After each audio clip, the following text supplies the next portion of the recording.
We've grown so accustomed to being ruled by elderly politicians who are decaying in front of us that it's easy to forget how abnormal this actually is. But the truth is that there are countries in the world where the vast majority of elected officials are middle-aged and even capable of, if you can believe it, completing sentences.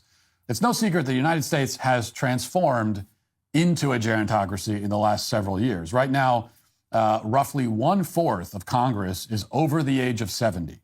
And that number has never been higher in American history. In 1900, nearly 40% of the politicians in the Senate and the House were in their 40s. That number is now down to just 20%. And of course, as we know, the current president is now the oldest sitting president to ever hold the office. Joe Biden will turn 81 in just a couple of months.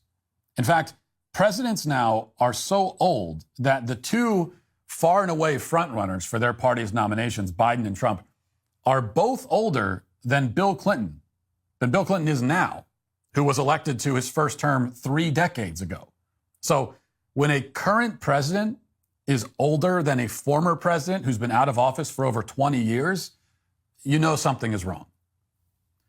But you already knew all this. I mean, by this point, it's not exactly a secret that Joe Biden is old.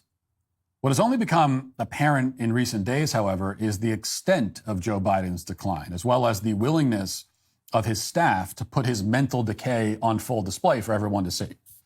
You know, we're all used to seeing footage of Biden falling apart or falling down or falling apart and then falling down in front of the cameras. What we're not used to seeing is what happened Sunday night in Hanoi.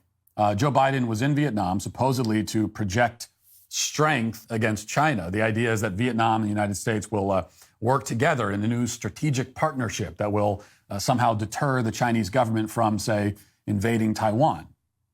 But in the end, in a shocking turn of events, Joe Biden did not project strength against China. Instead, Biden led a rambling 30-minute press conference during which he admitted that he was just following orders from his staffers by calling on pre-selected reporters. And then Biden appeared to lose his train of thought about a dozen times before saying out loud that he was going to bed. Watch. Let's see. I'm just following my orders here. Have a game plan. He may have a game plan. He just hasn't shared it with me. But I tell you what, I don't know about you, but I'm going to go to bed.